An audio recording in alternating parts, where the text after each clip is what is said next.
नमस्कार दोस्तों। अब हम इस चैप्टर में माइनर इंस्ट्रूमेंट के बारे में पढ़ेंगे। हम इस चैप्टर में माइनर इंस्ट्रूमेंट के बारे में पढ़ेंगे, ठीक है। तो माइनर इंस्ट्रूमेंट होते क्या हैं तो देख लीजिए। माइनर इंस्ट्रूमेंट्स वे सर्विंग इंस्ट्रूमेंट्स होते हैं जो मेन सर्विंग इंस्ट्रूमेंट के सपोर्टिंग के रूप में कार्य करते हैं तथा सर्वे डाटा कलेक्शन एवं फील्ड वर्क में सहायता प्रदान करते हैं। यहाँ भी बात लिखी गई सपोर्टिंग, मतलब ये कि जैसे कि मान लीजिए जो मेन हमारे जो इंस्ट्रूमेंट होते हैं, जैसे थियोडोलाइट हो गया, टैकोमीटर हो गया, चैन हो गया, ऐसे जो इम्पोर्टेंट जो मेन जो हमारे इंस्ट्रूमेंट होते हैं वो तो वर्क करते ही करते हैं, साथ में उनको सपोर्ट करने के लिए, उनको हेल्प करने के लिए छोटे छोटे इंस्ट्रूमेंट होते हैं, उनको माइनर इंस्ट्रूमेंट कही जाती है। हम एक एक करके सारे माइनर इंस्ट्रूमेंट जो होते हैं, इंपॉर्टेंट जो क्वेश्चन पूछे जाते हैं, हम उन चीज़ों को आपको डिस्कस करते हुए चलेंगे। सबसे पहले आता है क्लिनोमीटर। क्या है क्लिनोमीटर, जिसको हिंदी में ढाल मापी बोली जाती है। तो नाम में, हिंदी के नाम में तो स्पष्ट है ढाल मापी, मतलब कि ढाल यानी स्लोप मापने के लिए यूज होता है ये ढाल मापी। फिगर भी आप देख पा रहे होगे, ये फिगर है किसका, क्लिनोमीटर का, ठीक है। तो डिफिनेशन देखिए, इसके बारे में पढ़ते हैं। क्लिनोमीटर एक माइनर सर्वेइंग इंस्ट्रूमेंट है, ठीक है, जिसका उपयोग अप्रॉक्सीमेट स्लोप, बताया हूँ ना कि नाम में ही ढाल है ना, अप्रॉक्सीमेट स्लोप तथा वर्टिकल एंगल भी दो तरह का हो सकता है, एंगल ऑफ एलिवेशन हो या फिर एंगल ऑफ डिप्रेशन हो, के मेजरमेंट के लिए किया जाता है।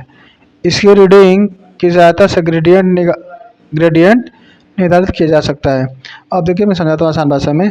जैसे होता क्या है कि इसका मेन कार्य स्लोप ज्ञात करना होता है। क्या स्लोप ज्ञात, हम इस उद्देश्य स्लोप ज्ञात करना है, लेकिन स्लोप ज्ञात करने के लिए हम लोग क्या करते हैं कि वर्टिकल एंगल ज्ञात करते हैं। वर्टिकल एंगल हमको रीडिंग मिलेगी, वर्टिकल एंगल के हिसाब से हम स्लोप भी बता देंगे और ग्रेडियंट वगैरह भी निकाल सकते हैं, ठीक है। तो ग्रेडियंट स्लोप भी तो होता है एक तरीके का, ठीक है।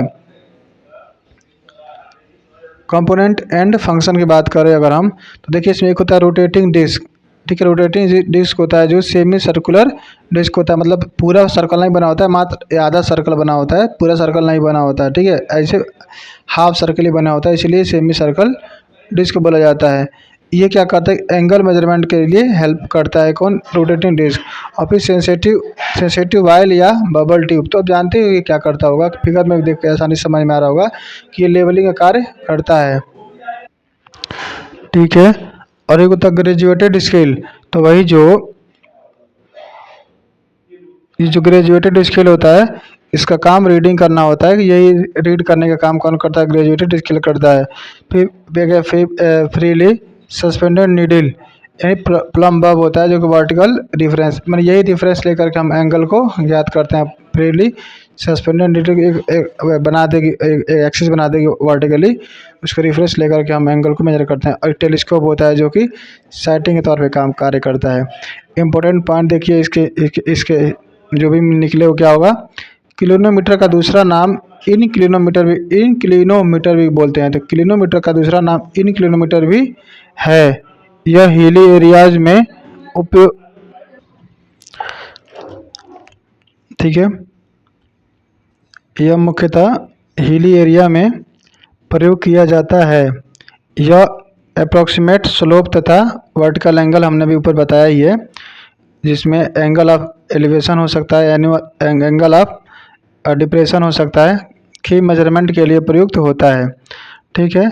इसकी रीडिंग की सहायता से ग्रेडियंट निर्धारित किया जा सकता है। थियोडोलाइट की तुलना में इसकी एक्यूरेसी कम होती है, इसीलिए यह अप्रॉक्सीमेट मेजरमेंट कहते हैं। अब देखिए पूरा चीज़ें हमने पढ़ के सुना दिया, अब मैं इसका बताता हूँ आपको, इसका मेन चीज़ें कैसे कैसे। देखिए ये चीज़ें क्या है कि ये आपको दिख रहे हैं, हाफ डिस्क दिख रहा है ना, सेमी सर्कल, ठीक है। और ये आपको ग्रेजुएटेड सर्कल दिख रहा है जो कि रीडिंग करने का काम देगा।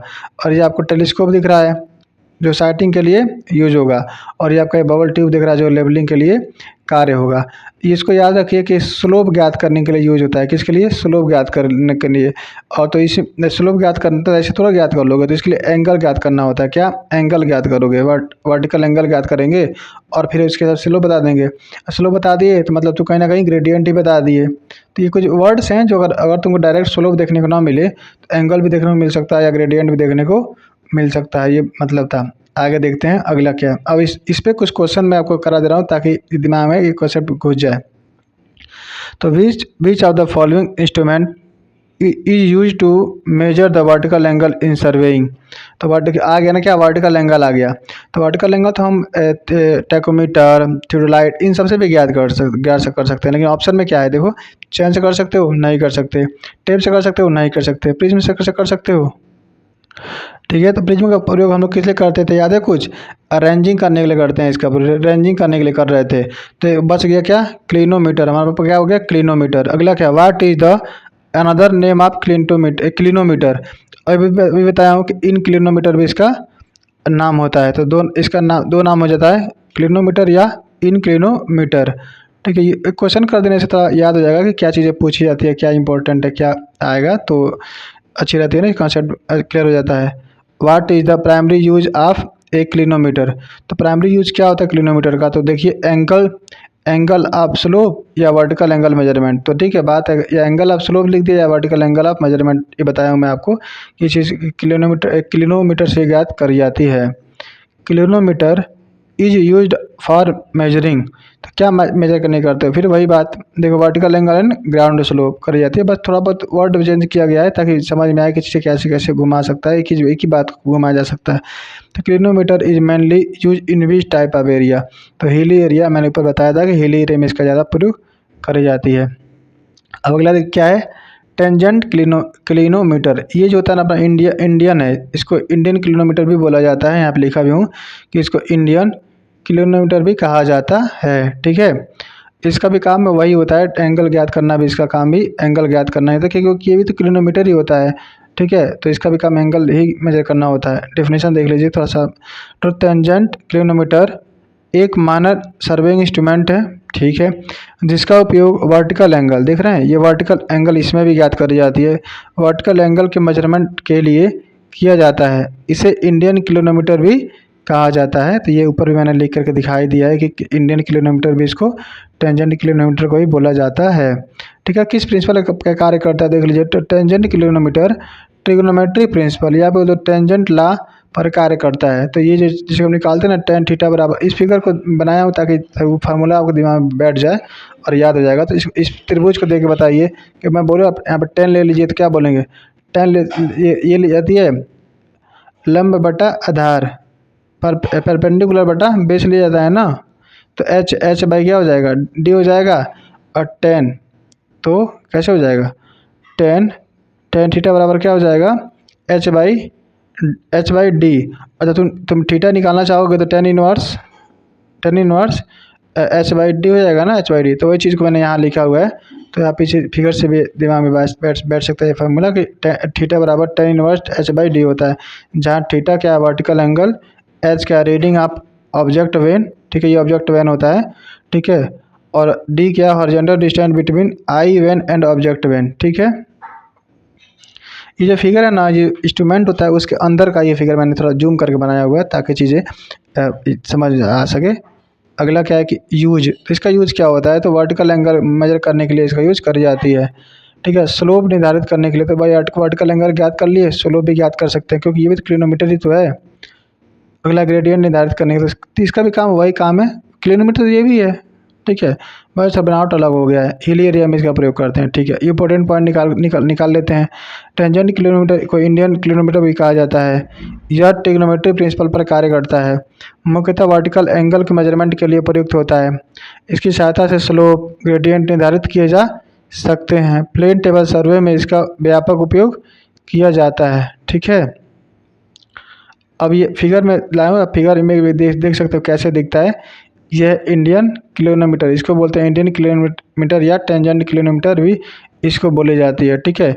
ये आपका किलोमीटर का फिगर हो गया, आप देख सकते हो, ठीक है। लाइन रेंजर, इसे क्या, लाइन को रेंजिंग करी जाती है, इसे मतलब सीध में करी जाती है, समझ लो आसान बात में, सीध में करी जाती है लाइन रेंजर से। तो और इंटरमीडिएट जो स्टेशन वगैरह होते हैं उनको फाइंड करी जाती है इस लाइन रेंजर की हेल्प से। तो लाइन रेंजर एक माइनर सर्वेइंग इंस्ट्रूमेंट है जिसका उपयोग दो बिंदुओं के बीच स्ट्रेट लाइन, वही सीधी लाइन बोलते हैं इसको, स्ट्रेट लाइन स्थापित करने तथा दो बिंदुओं को मिलाने वाली रेखा पर इंटरमीडिएट पॉइंट को लोकेट करना है। बोले ना, जैसे कि दो ये हो गया और एक ये हो गया, इनके बीच दो दो ज्ञात करना, तो इंटरमीडिएट पॉइंट जो होता है उसको ज्ञात करने के लिए, इंटरमीडिएट जो लोकेशन वगैरह था उसको ज्ञात करने के लिए भी, और साथ में सीधी रेखा बनाने के लिए भी इसका प्रयोग करी जाती है। ठीक है। अब किस प्रिंसिपल पे कार्य करता है, तो it is the based on the single reflection principle. ये किस पे कार्य करता है, तो सिंगल रिफ्लेक्शन प्रिंसिपल पे कार्य करता है। अब इम्पोर्टेंट पॉइंट यहाँ से भी निकाल लिया जाता है वन लाइनर फॉर्म में। तो लाइन रेंजर एक मानव सर्वे इंस्ट्रूमेंट है, ठीक है। इसका मुख्य उद्देश्य इंटरमीडिएट पॉइंट लोकेट करने के लिए किया जाता है। इंटरमीडिएट पॉइंट मैंने समझाया भी किया अभी ऊपर। यह स्ट्रेट लाइन रेंजिंग के लिए भी प्रयुक्त होता है, ये भी बात मैंने बताई अभी। यह सिंगल रिफ्लेक्शन प्रिंसिपल पर कार्य करता है। इसमें टू प्लेन मिरर होते हैं। इसमें क्या होता है कि टू प्लेन मिरर होते हैं। आप जब पढ़े होंगे ना हम लोग चेन सर्वे, तो उसमें ये चीज़ देखने को मिलती है अच्छे से। ठीक है। दोनों मिरर के बीच 45 डिग्री का कोण होता है। ठीक है। चेन सर्वे में इसका व्यापक प्रयोग होता है। बताओ ना, चेन सर्वे में इसका व्यापक प्रयोग होता है। यह रेंजिंग रॉड के बीच इंटरमीडिएट पॉइंट स्थापित करने में भी सहायक होता है। ये बात ऊपर भी बताया मैंने, यहाँ भी और यहाँ भी 2 बार हो गया। ठीक है। तो ये क्या करता है, इंटरमीडिएट पॉइंट और लाइन को सीध बनाने, स्ट्रेट करने का कार्य करता है। तो एग्जाम पॉइंट और शॉर्ट करें इसको, तो प्रिंसिपल क्या है, तो सिंगल रिफ्लेक्शन यूज किया था इंटरमीडिएट पॉइंट या स्ट्रेट लाइन रेंजिंग के लिए।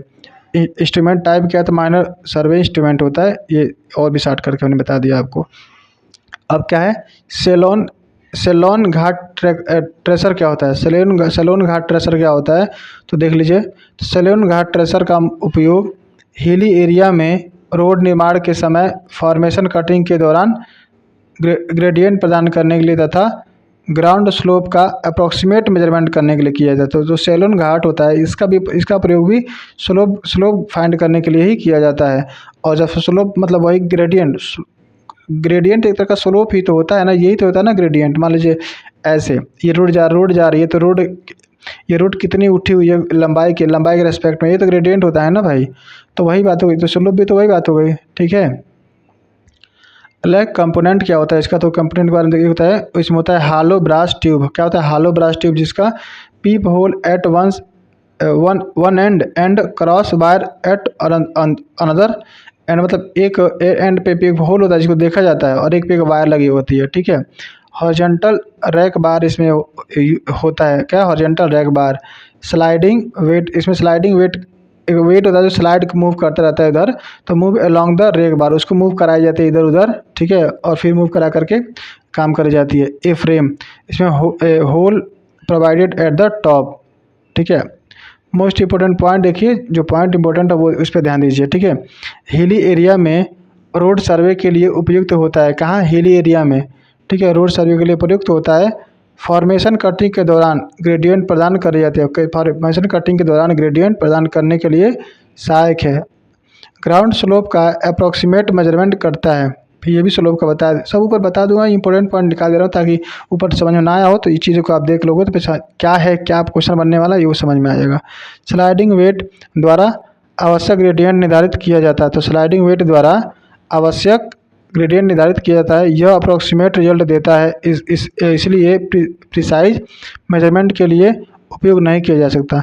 तो ये अप्रॉक्सीमेट देता है, इसलिए बहुत जो प्रिसाइज को ज्ञात करना, बहुत अच्छे से ज्ञात करना है, बहुत एक्यूरेट, तो वहाँ पर इसका यूज नहीं करी जा सकती। अब पॉइंट देख लीजिए, SSC के पॉइंट ऑफ व्यू से क्या देख सकते हो, तो use gradient and approximate slope ज्ञात करने के लिए यूज होता है। हिली एरिया में प्रयोग होता है, और ये अप्रॉक्सीमेट होता है, नॉट प्रिसाइज ये होता है।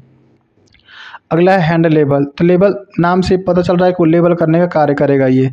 तो हैंड लेबल का उपयोग अप्रॉक्सीमेट लेबलिंग तथा कंटूरिंग के लिए किया जाता है। तो अप्रॉक्सीमेट लेबलिंग और कंटूरिंग के लिए किया जाता है इसका प्रयोग। इसके द्वारा किसी बिंदु की रिलेटिव हाइट तथा ऑब्जर्वेशन किया जाता है। ठीक है। तथा अप्रॉक्सीमेट लेवल निर्धारित किया जाता है। तो कुल मिलाकर समझिए कि लेवल करने के लिए इसका प्रयोग करी जाती है। मैं पढ़ते हुए निकल जा रहा हूँ, क्योंकि जो मेन काम है ना वो यूज वगैरह जो आप एक बार में आपको समझ में आ रहा होगा, इसको ज़्यादा टाइम देना भी नहीं है। ठीक है। अगला कंपोनेंट क्या क्या हो सकता है, तो फिगर में देख पा रहे हो कंपोनेंट के बारे में दिख रहा है कि सर्कुलर ट्यूब, तो दिख रहा है सर्कुलर ट्यूब होता है, ठीक है। इसकी लंबाई 10 से 15 सेंटीमीटर के आसपास होती है। देखिए 10 से 15 सेंटीमीटर इसकी लेंथ होती है इस ट्यूब की।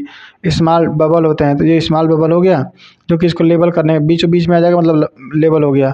फिर फोकसिंग स्क्रू, तो फोकसिंग स्क्रू भी लगी होती है जो फोकस करेगा, इसको आगे पीछे खिसकाएगा, फोकस करने का काम करेगा, ठीक है। मोस्ट इंपॉर्टेंट पॉइंट देख लो, तो अप्रॉक्सीमेट लेवलिंग के लिए प्रयोग किया जाता है, ठीक है। कंटूरिंग में भी इसका प्रयोग किया जा सकता है। रिलेटिव हाइट का ऑब्जर्वेशन करने में सहायक होता है, प्रिसाइज लेवलिंग के लिए उपयुक्त नहीं है। तो ये भी अप्रॉक्सीमेट बात जब यहाँ लिख दी गई है तो मतलब प्रिसाइज होगा नहीं, तो प्रिसाइज लेवलिंग के लिए प्रयुक्त नहीं होता। रिकॉग्नाइजिंग एवं प्रिलिमिनरी सर्वे में प्रयोग किया जाता है। तो ये बात याद है कि जैसे आप सर्वे पढ़े होंगे कि पहले रिकॉग्नाइज करते हैं, फिर प्रिलिमिनरी करते हैं, फिर डिटेक्ट करते हैं, ऐसे होता है ना। तो रिकॉग्नाइजेशन और प्रिलिमिनरी इन दोनों सर्वे के लिए इसका प्रयोग कर लिया जाता है। तो कुछ पॉइंट देख लीजिए क्या पढ़ने से काम हो जाएगा। यूज, तो अप्रॉक्सीमेट लेवलिंग या कंट्रोलिंग में इसका यूज करी जाती है। सर्वे कैसे का सर्वे, तो रिकॉग्नाइजेशन सर्वे और प्रिलिमिनरी सर्वे में इसका प्रयोग होता है। रिजल्ट अप्रॉक्सीमेट देता है, प्रिसाइज नहीं देता, मतलब कि एक्यूरेट नहीं देता। अब सेक्सटेंट क्या होता है, सेक्सटेंट के बारे में देखिए। तो क्या होता है कि सिद्धांत क्या है, तो जब प्रकाश की किरण रे ऑफ लाइट दो मिरर से परावर्तित रिफ्लेक्ट होती है तो वो इंसिडेंट रे एवं रिफ्लेक्टेड रे के बीच का कोण दोनों मिरर के बीच के कोण का 2 गुना हो जाता है, ठीक है। तो ये है कि जैसे कि एक रे आ रही है, कोई दो मिरर लगे हुए हैं, ठीक है। ये यहाँ दिखाया तो गया, देखो 2 मिरर लगे हुई है। तो यहाँ पे कोई किरण आ रही है, ठीक है, कोई किरण आ रही है।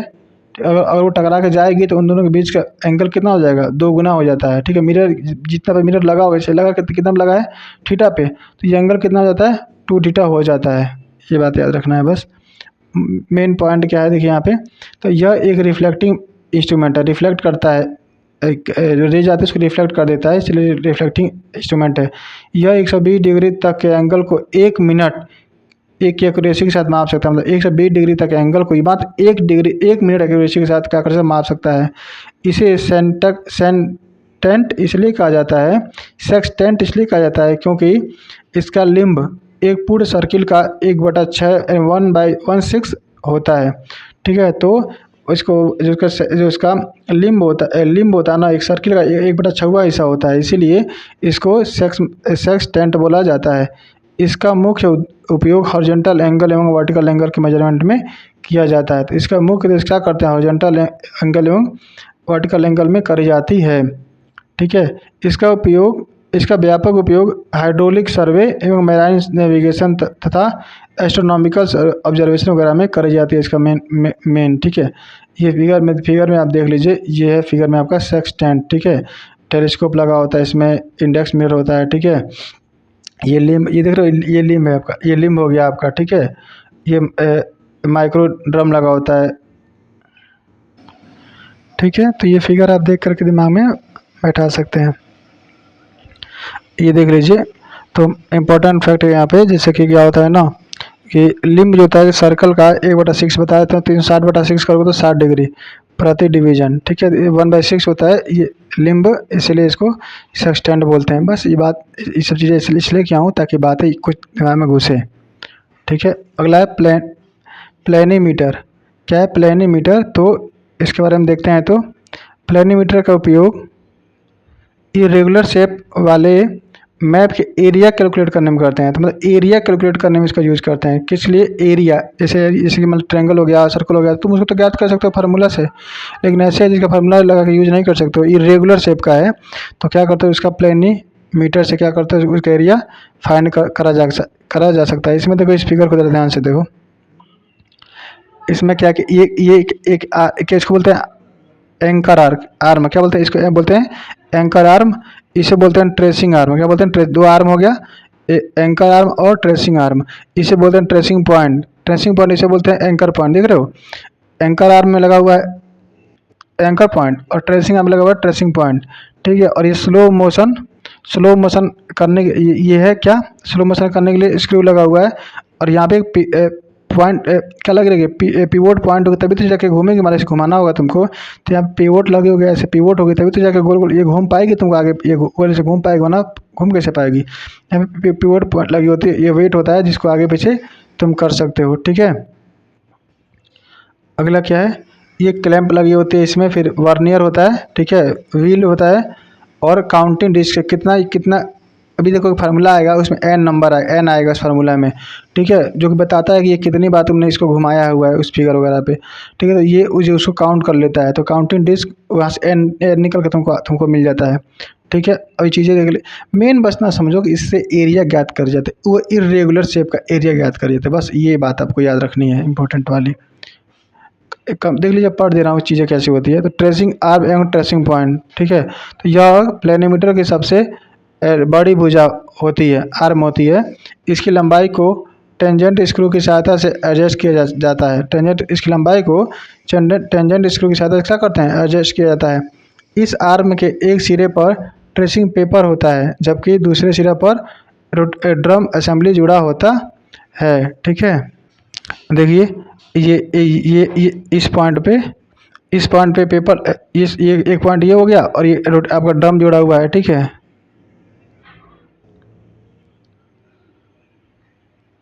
ट्रेसिंग पॉइंट से इरेगुलर शेप की आउटर लाइन पर क्लॉकवाइज डायरेक्शन में घुमाया जाता है। तो ट्रेसिंग पॉइंट जो हो गया उसे क्या करते हैं कि इरेगुलर शेप की आउटर, जो जैसे कोई ये फिगर, मान लीजिए फिगर ऐसे है, तो ये जो ये आउटर लाइन हो गया ना, इस पे घुमाया जाता है, ठीक है। इसके आउटर लाइन पर क्या घुमाया जाता है, क्लॉकवाइज डायरेक्शन में घुमाया जाता है। जब देखो, जब क्लॉक डायरेक्शन की बात करेगी तो पॉजिटिव ली जाती है एन का मान, और जब वही एंटी क्लॉकवाइज की बात आ जाएगी तो नेगेटिव ले ली जाती है एन का मान, ठीक है।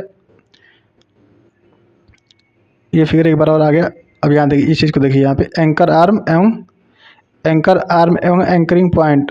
अब तो अभी देखिए हम लोग tracing arm and tracing point के बारे में देखे थे। अभी देखो एंकर आर्म एवं एंकरिंग पॉइंट, तो यह फिक्स लेंथ वाली भुजा होती है, ठीक है। अभी देखो तो तुम एक ट्रेसिंग पॉइंट वाले को उसका एडजस्ट टेंजेंट स्क्रू से हेल्प से एडजस्ट कर सकते हैं, लेकिन इसके केस में देखो यह फिक्स लेंथ वाली भुजा होती है। इसमें एक सिरे पर वेट तथा दूसरे सिरे पर ड्रम असेंबली के साथ हिंज पॉइंट होता है, वही पिवोट हिंज पॉइंट, जिससे कि घुमाया जा सके। इसका कार्य प्लानीमीटर की पोजीशन को फिक्स करना होता है। व्हील एंड ड्रम, ठीक है, व्हील एंड ड्रम के बारे में देख लो। तो ट्रेसिंग पेपर को घुमाने पर व्हील एवं ड्रम की रोटेट करते हैं। कंप्लीट रोटेशन की संख्या काउंटिंग डिस्क पर पड़ जाती है, जो कि एन निकल के आता है। काउंटिंग डिस्क पर क्या करता है, कितने बार घुमाया वो कंप्लीट रोटेशन हुआ वो काउंट करता है। इनकम्प्लीट रोटेशन को वर्नियर की सहायता से पढ़ा जाता है। जिसमें मतलब कोई कंप्लीट नहीं हो पाया तो उसको एन में तो नहीं पढ़ पाओगे ना, तो उसको वर्नियर की सहायता से पढ़ी जाती है, कितना आगे बढ़ा है। अगला क्या, मोस्ट इंपोर्टेंट पॉइंट देख लीजिए, पॉइंट है वो बात याद रखिए। एंकरिंग आर्म की लेंथ फिक्स होती है, ठीक है। एंकरिंग आर्म फिक्स होती है, लेकिन ट्रेसिंग आर्म फिक्स नहीं होती, बताया उन्हें, उसको एडजस्ट करा जा सकता है टेंजेंट स्क्रू की हेल्प से। एंकरिंग पॉइंट इंस्ट्रूमेंट की पोजीशन को फिक्स करता है, ठीक है। व्हील की रोटेशन से एरिया की कैलकुलेशन की जाती है। व्हील की रोटेशन से एरिया की कैलकुलेशन की जाती है। कंप्लीट रोटेशन होगा तो काउंटिंग डिस्क पर पड़ जाएगी, और अगर इनकम्प्लीट रोटेशन होगा तो वर्नियर पर पड़ी जाएगी। अब कैलकुलेशन देख लीजिए, तो इरेगुलर शेप का एरिया ज्ञात करने के लिए निम्न सूत्र का प्रयोग किया जाता है। एरिया बराबर एम बी माइनस ए plus minus 10n plus C. तो ये फार्मूला पे क्वेश्चन आया हुआ क्वेश्चन, अभी मैं क्वेश्चन में एक दो लगवा दूंगा आपको, ठीक है।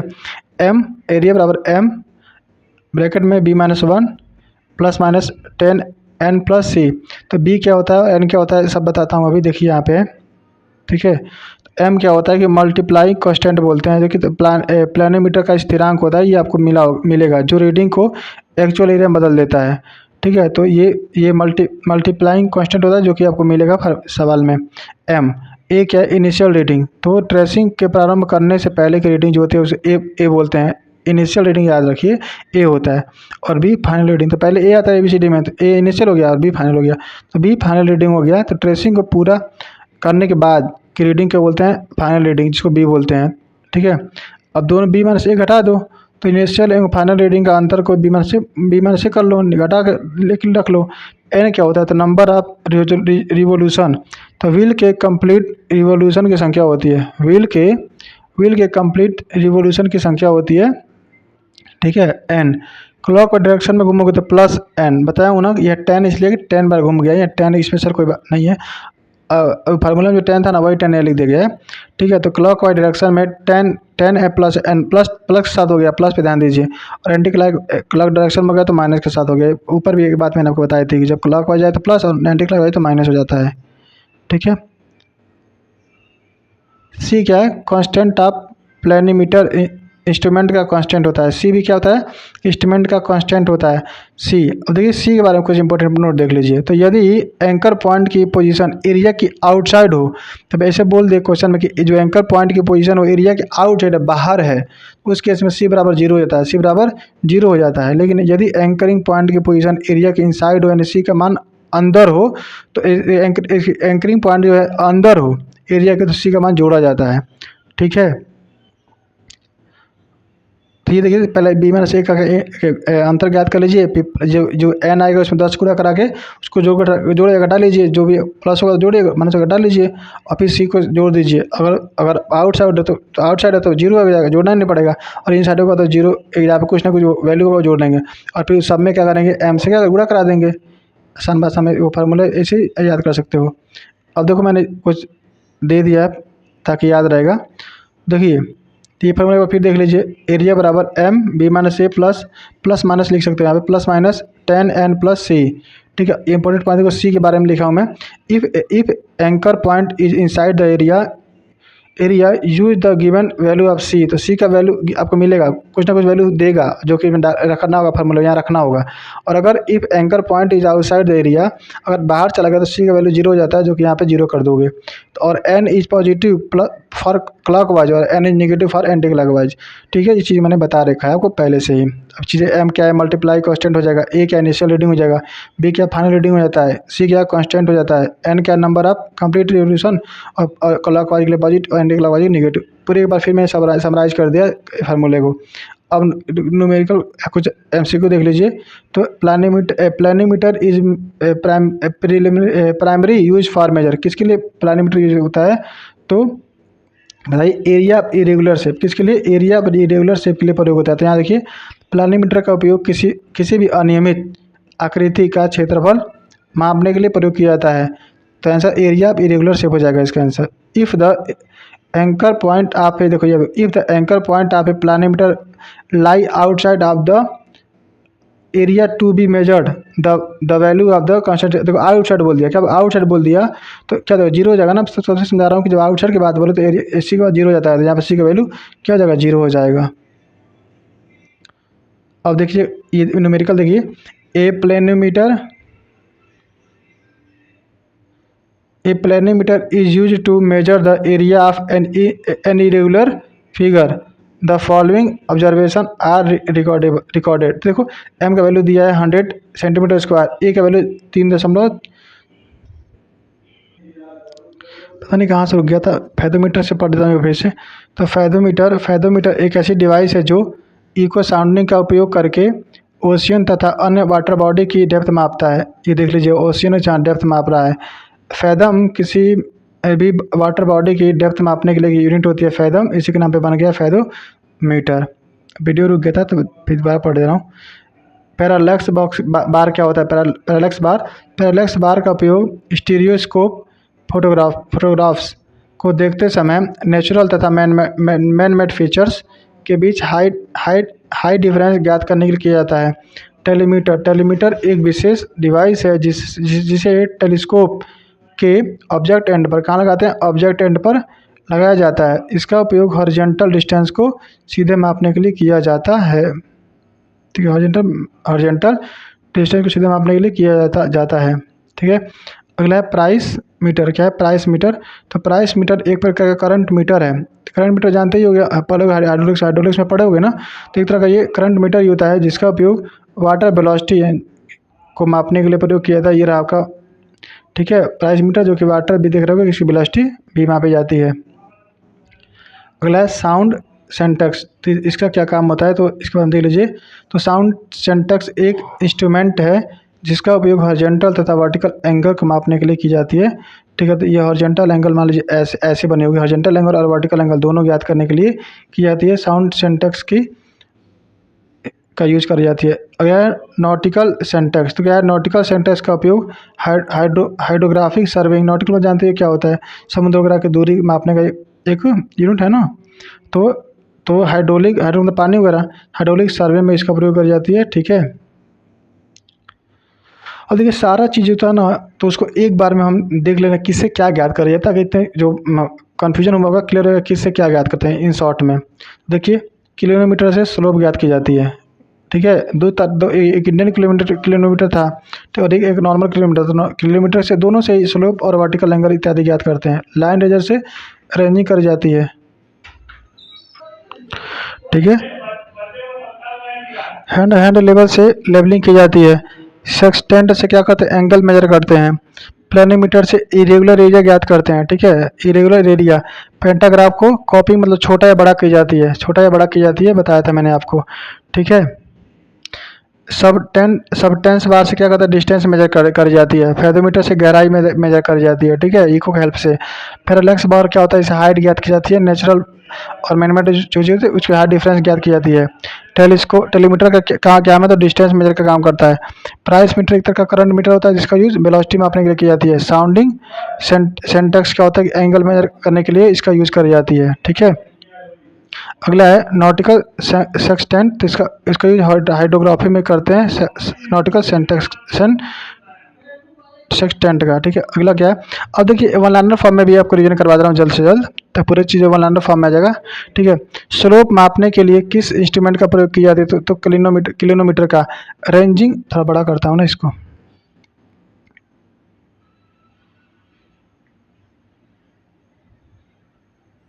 ठीक है, रेंजिंग के लिए किस इंस्ट्रूमेंट का प्रयोग किया जाता है, तो लाइन रेंजर का। ग्रेडियंट निर्धारित करने के लिए कौन सा इंस्ट्रूमेंट प्रयोग होता है, तो सेलोन घाट ट्रेसर का, सेलोन घाट ट्रेसर का। ठीक है, क्या हो गया कि अप्रोक्सीमेट लेवलिंग के लिए कौन सा इंस्ट्रूमेंट प्रयोग किया था, लेवलिंग के लिए तो हैंड लेवल का प्रयोग करते हैं। हॉरिजॉन्टल वर्टिकल एंगल मापने के लिए इंस्ट्रूमेंट का प्रयोग करते हैं, सेक्सटेंट का। इरेगुलर एरिया मापने के लिए किस इंस्ट्रूमेंट का प्रयोग करते हैं, तो प्लेनीमीटर का। मैप का इन्लार्जमेंट रिडक्शन या बड़ा करो या छोटा करने के लिए मतलब कि कौन सा इंस्ट्रूमेंट यूज करते हैं, तो पेंटाग्राफ का। डिस्टेंस मेजरमेंट करने के लिए कौन सा इंस्ट्रूमेंट प्रयोग होता है, तो सबस्टेंट बार का। वाटर वाटर डेप्थ मापने के लिए किस इंस्ट्रूमेंट का प्रयोग किया जाता है, तो फेदोमीटर का। हाई डिफरेंस ज्ञात करने के लिए हाइट डिफरेंस ज्ञात करने के लिए किसका यूज करते हैं, तो पैरालक्स बार का। मैन मेड और नेचुरल बताए थे ना चीज़ों।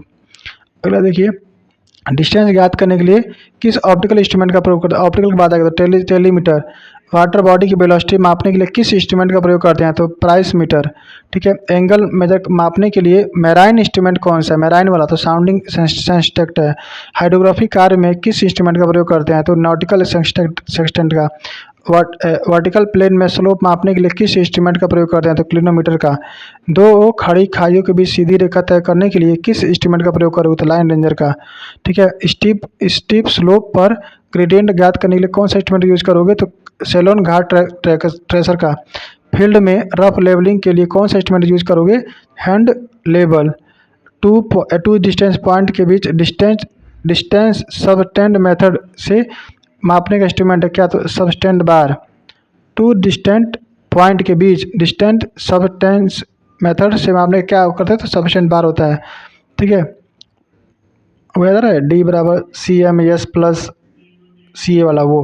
मैप पर किसी इरेगुलर फिगर की एरिया ज्ञात करने के लिए कौन सा इंस्ट्रूमेंट कौन सा है, तो प्लेनीमीटर है। अगला, मैप के समान अनुपात में छोटा या बड़ा करने के लिए कौन सा इंस्ट्रूमेंट प्रयोग होता है, तो पेंटाग्राफ।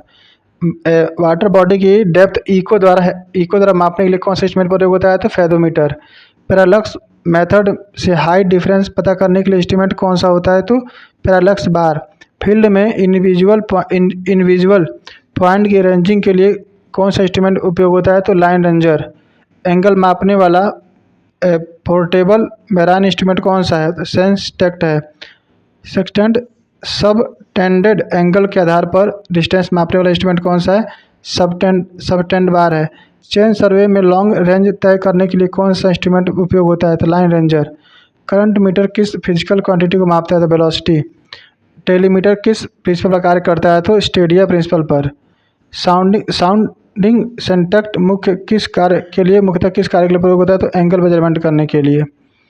ठीक है, लास्ट देख लीजिए, नॉटिकल सेंटेक्ट का मुख्य उपयोग किस कार्य में करे जाते हैं? तो हाइड्रोग्राफी में। क्लिनोमीटर का उपयोग मुख्य रूप से क्या है? तो स्लोप मेजरमेंट करने के लिए। प्लानीमीटर किस प्रकार की एरिया मापता है? Irregular area. पेंटाग्राफ किस प्रकार का स्केल मापता है? तो डिरेक्शन और अलाइनमेंट करने का काम करता है। फाइथोमीटर किस प्रिंसिपल पर कार्य करता है? तो इको साउंडिंग प्रिंसिपल पर। पैरेलैक्स बार में पैरेलैक्स कब हटाया जाता है? बैलेंसिंग पोजीशन में। प्राइस मीटर या करंट मीटर में वेलोसिटी कैसे ज्ञात करते हैं? तो नंबर ऑफ रिवोल्यूशन से। टेलीमीटर से दूरी ज्ञात करने के लिए कौन सी रीडिंग ली जाती है? तो अपर, मिडिल, लोअर। साउंडिंग सेंस्टेंट और नॉटिकल सेंस्टेंट में मुख्य अंतर क्या है? तो यूज एंगल और हाइड्रोग्राफी। ये एंगल ज्ञात करते हैं, हाइड्रोग्राफी निकाली जाती है। माइनर इंस्ट्रूमेंट का मुख्य उपयोग किस उद्देश्य के लिए किया जाती है? तो स्पेशल मेजरमेंट करने के लिए और हेल्प करने के लिए मेन जो इंस्ट्रूमेंट होता है उनका। देखो दोस्तों, इसमें बहुत सी ऐसी बातें हुई होंगी जो कि आपको समझ में नहीं आएगी, इसलिए मैंने इस लास्ट में इसका रिवीजन करवा दिया ताकि चीज़ें आपको वो समझ में आ जाए कि क्या चीज़ें हमको याद रखनी है, क्या चीज़ें एग्जाम पॉइंट ऑफ व्यू से इंपॉर्टेंट है। ठीक है, इसलिए मैंने क्या किया, अंत में इसका आपको इन शॉर्ट में रिवीजन भी करवा दिया। और आपको डिटेल में अगर पढ़ने का मन करे या लगे कि मुझे डिटेल में पढ़ना, तो पूरा वीडियो का भी 2 बार 3 बार देखना, क्योंकि देखो ये चीज़ें ये प्रैक्टिकल करने वाली चीज़ें होती हैं। जो चीज़ें हैं ये कोई थ्योरी नहीं है, प्रैक्टिकल चीज़ें करने वाली है। तो आप करे होते, सामने से करे होते तो चीज़ें ऑटोमेटिक याद हो जाती, याद करने की जरूरत नहीं पड़ती। इसमें मान लीजिए ये ऐसे घुमाओ वैसे घुमाओ चीज़ें हैं जिसको थोड़ा सा फिजिकली आदमी सोच नहीं पाता, जो सोच ले तो आसानी से याद कर लेगा, जो नहीं सोच पाता थोड़ा डिफिकल्ट लगता है। तो जो मैं इसलिए मैंने इजी वे में क्या वो बहुत सी चीज़ हटा दिया है, सिर्फ वही चीज़ रखा था जो हमारे लिए इंपॉर्टेंट है। और फिर अंत में जाकर मैंने आपको ये निचोड़ भी दे दिया ताकि वहाँ पे कन्फ्यूजन हुआ हो तो यहाँ से चीज़ों को क्लियर कर सकते हो। दोस्तों, अगर मेरी मेहनत अगर पसंद आ रही हो तो थोड़ा एक कमेंट कर दीजिए हमारे लिए और सब्सक्राइब कर दीजिए मेरे चैनल को प्लीज़। ठीक है, और हमसे जुड़े रहिए, हम इसी तरह से सारे सब्जेक्ट आपको रिवीजन करा देंगे धीरे धीरे करते करते। थैंक यू दोस्तों, धन्यवाद।